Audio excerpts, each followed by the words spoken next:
الحمد لله رب العالمين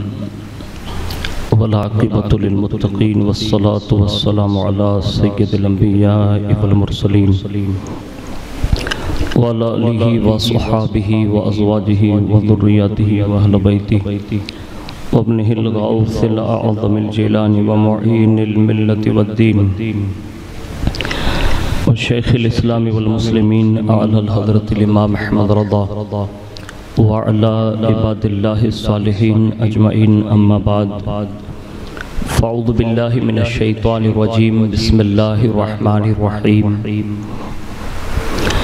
إنما وليكم الله ورسوله والذين آمنوا الذين يقيمون الصلاة ويؤتون الزكاة وهم راكعون ومن يتول الله ورسوله والذين آمنوا فإن حزب الله هم الغالبون يا أيها الذين آمنوا لا تتخذوا الذين اتخذوا دينكم هزوا ولعبا من الذين أوتوا الكتاب من قبلكم والكفار أولياء واتقوا الله إن كنتم مؤمنين صدق الله مولانا العظيم وبلغنا رسوله النبي الأمين المختار الكريم ونحن على ذلك من الشاهدين والشاكرين والحمد لله رب العالمين. یہ سب سے پہلے مذہب اہل سنت والجماعت یعنی کہ مسلک اعلیٰ حضرت کے قدیم دستور کے مطابق ہم سب کے آقا و مولا حضور سرپا نور سیدنا محمد رسول اللہ صلی اللہ تعالیٰ علیہ وآلہ وسلم کی بارگاہ پر نور میں جی لگا کر درود پاک کی نظریں پیش کر لیں. اللہم صلی علی سیدنا مولانا محمد معدن الجود والکرم وعلى آلہ وصحابہ وبارک وسلم صلاة والسلام علیک یا رسول اللہ صلی اللہ علیہ وسلم. نبی اور آل نبی پر ایک بار اور محبت سے جی لگا کر درود شریف پڑھ لیں. اللہم صلی وسلم وبارک علی سیدنا مولانا محمد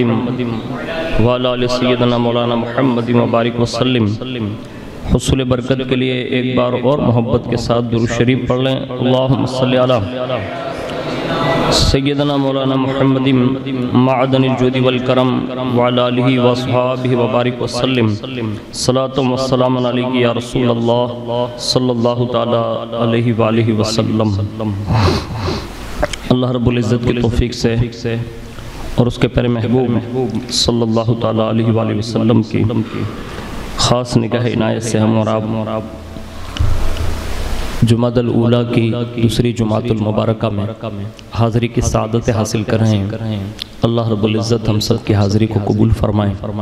اور ان لمحات کی برکتوں کے صدقے میں اللہ ہمارے ایمان اور عقیدے کی حفاظت فرمائیں. قرآن عظیم کی چھٹے پارے کی چند آیتیں میں نے آپ کے گوش گزار کی جس میں اللہ رب العزت نے ان نفوس قدسیہ کا ذکر کیا جو حقیقی معنوں میں دوست بنانے کے لائق ہے کہ دوست کس سے بنائیں اور کون ہمارا مددگار ہے. آج دوستانہ تعلق کی بنیاد پر لوگ جو ہے اپنے مذہب اپنے دین اپنے مسلک اور مشرب کو بھول کر کبھی دوسروں کے دوستانہ محبت کے تقاضوں کو پورا کرنے کے لیے اس حد تک جا چکے ہوتے ہیں کہ پھر وہاں سے واپس پلٹنا یہ بڑا مشکل ہوتا ہے. اس لیے دین نے ایک ضابطہ بتایا اور اس کے نقصانات اور اس کے فائدے یہ دو طرفی باتیں حقیقت میں بہت ہی سمجھنے جیسی ہے. قرآن عظیم میں اللہ رب العزت خود ارشاد فرماتا ہے تمہارے دوست صرف اللہ اور اس کا رسول اور ایمان والے بس اس کے سوا کوئی تمہارا دوست نہیں ہو سکتا. تو یہ اللہ رب العزت کی ذات رسول اللہ صلی اللہ علیہ وسلم کی ذات اور جو مومن ہے اس کے سوا کوئی تمہارا دوست نہیں ہو سکتا. پھر آگے ارشاد فرمایا مومنین میں جن کی صفتیں بیان کی جو نماز قائم کرتے ہیں زکوٰۃ ادا کرتے ہیں اللہ کے حضور جھکے ہوئے ہوتے ہیں، اور جو اللہ اور اس کے رسول اور مسلمانوں کو اپنا دوست بنائیں تو وہ کون ہے؟ تو رب فرماتا ہے فَإِنَّ حِزْبَ اللَّهِ هُمُ الْغَالِبُونَ، جو اللہ اور اس کے رسول اور مومنین کو جو دوست بنائے گا تو اللہ فرماتا ہے تو بے شک اللہ ہی کا گروہ غالب رہنے والا ہے، یعنی جو اللہ کے دوستوں کو اور اس کے ولیوں کو، اس کے محبوبوں کو اور اللہ اس کے رسول کو دوست رکھیں گے وہی لوگ غالب رہیں گے، وہی گروہ کامیاب رہے گا۔ اور پوری دنیا میں ہم نے اور آپ نے اپنی آنکھوں سے دیکھا ہوگا کہ حقیقی معنوں میں جس کو اللہ کی محبت نصیب ہو جاتی ہے تو پھر وہی غالب رہتا ہے، جو حضور کا سچا عاشق بنتا ہے وہی غالب رہتا ہے۔ آگے کی آیت میں اللہ رب العزت نے ارشاد فرمایا اے ایمان والو،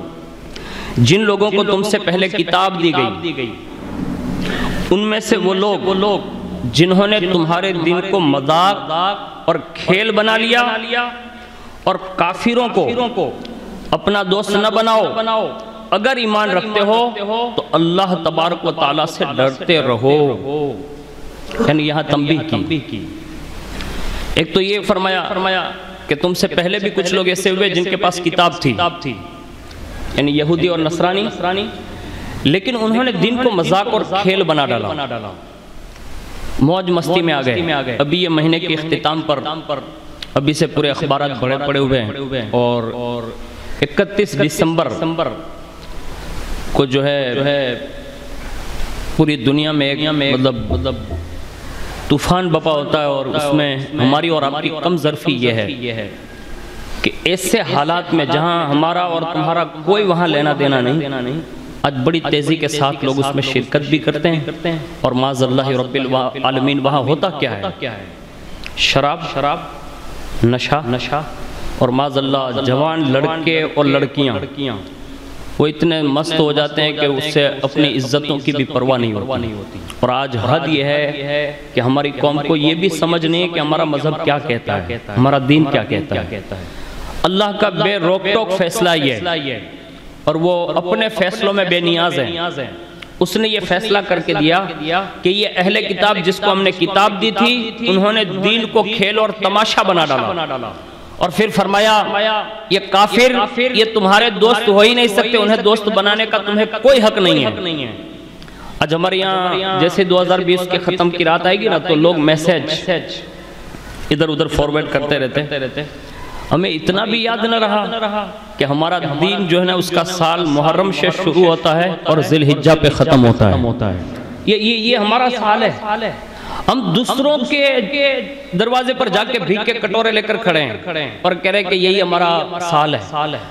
ہمارے اس سے کوئی لینا دینا نہیں ہے۔ اب لوگ رسمی طور پر کہ مولانا ایک بیجا تھی سبل دیوائے رہنے اٹلے کیوں پڑے ایک بیجا نے، یاد رکھ لیں رسمی طور پر بھی کسی مذہب والے کو مبارکبادی دینا یہ حرام اور گناہ ہے، اور اس کے مذہب کی عزت اور تعظیم کی خاطر دیا تو فرمایا وہ بندہ کافر ہو گیا۔ آج ہمیں اس کا احساس نہیں ہے۔ اللہ سے ڈریے، تھوڑا اپنا دین بچائیے۔ لوگ کہتے ہیں ایمہ ہوں تھی گی مولانا کئی دیدو تو ہوں تھی گی، یہ حکم ہے، ہم اس سے مطلب ناشنا ہے، اس لیے ہمیں اس کا احساس نہیں ہے۔ لیکن اللہ اور اس کے رسول کے فیصلے یہ ہے، ہمیں اگر مبارک کی بات دینی ہے نا تو آپ یقین جانیں ہر جمعہ کے دن جو آپ لوگ آتے ہیں نا تو بس اسی جمعہ میں بہترین مبارکباد شامل ہے۔ یہ ہم غریبوں کے لیے عید ہے، کہا کبھی کسی کو جمعہ مبارک، کبھی نہیں ملے کسی سے گلے، کبھی نہیں۔ جو قوم جمعہ میں اپنے امام سے مصافحہ کرنے کی غرض سے کبھی کھڑی نہ رہ سکتی اسے اور امید کیا کی جا سکتی ہے؟ کیونکہ یہاں کھیل نہیں ہوتا، یہاں تماشا نہیں ہوتا، یہاں عورتیں نہیں ہوتی، یہاں موج مستی نہیں ہوتی، یہاں تو اللہ اس کے رسول کے جام پلائے جاتے ہیں محبتوں کے۔ اب وہ پسند نہیں، لوگ شراب کی طرف بڑھ رہے ہیں، اور اس رات میں جتنا شراب پوری دنیا لیول پر جتنا پیا جاتا ہے یا پلایا جاتا ہے یا مطلب اڑایا جاتا ہے، اللہ کی پناہ۔ آج کا اخبار آپ نے پڑھا ہوگا، آپ کو اندازہ ہوگا کہ راجکوٹ جیسے معمولی چھوٹے سے سٹی میں کئی کروڑ یا لاکھ کا دارو پکڑا ہوا ہے۔ اب بھی آج کا اخبار میں آپ کو بتا رہا ہوں۔ اب تھوڑا سوچئے تو صحیح کہ آج ہماری قوم کو تباہ کرنے کے منصوبے کتنی بڑی تیزی کے ساتھ بنائے جا رہے ہیں، اور ہمیں اور آپ کو اس کا احساس تک نہیں ہے۔ اللہ سے ڈریے، یاد رکھیں ہمارا دین جو ہے نا بڑا محتاط دین ہے. ہمارے دین نے چھوٹ چھاٹ بھی بہت دی ہے لیکن ساتھ ساتھ میں اس کی حدیں مقرر کی ہے. اگر اس حد سے کوئی بندہ باہر نکلے نا تو پھر اللہ اپنے فیصلے کرنے میں بے نیاز ہے اور وہ اپنی شان فیصلے کرتا ہے. اس لیے ہمیں اور آپ کو یہ چاہیے کہ دوستی اگر کرنی ہے نا تو پھر اللہ سے کریں, اس کے رسول سے کریں, مومنوں سے دوستی کریں, مسلمان سے دوستی کریں, جو نمازی ہوں ان سے دوستی کریں, جو روزے رکھتے ہیں ان سے دوستی کریں, زکوٰۃ دیتے ہیں ان سے دوستی کریں. اور یہ اگر دوستی تم نے کر لی تو اللہ فرماتا ہے یہی اللہ کا لشکر ہے, یہی اللہ کا لشکر ہے. اور دوسری آیت کے اختتام میں فرمایا یہی لوگ غالب رہیں گے, کبھی مغلوب نہیں ہوں گے. لیکن اگر ہم نے دوسروں کی گداگیری کی نا تو پھر ہمیں مغلوب کر دیا جائے گا اور ہمیں جو ہے دنیا میں کوئی پوچھنے والا نہیں ہوگا. اس لیے ہمیں اور آپ کو اپنی دوستی کا ہاتھ سوچ سمجھ کر بڑھانا ہوگا, خاص کر کے اللہ اس کے رسول کی محبت کا سر چشمہ پیدا کریں.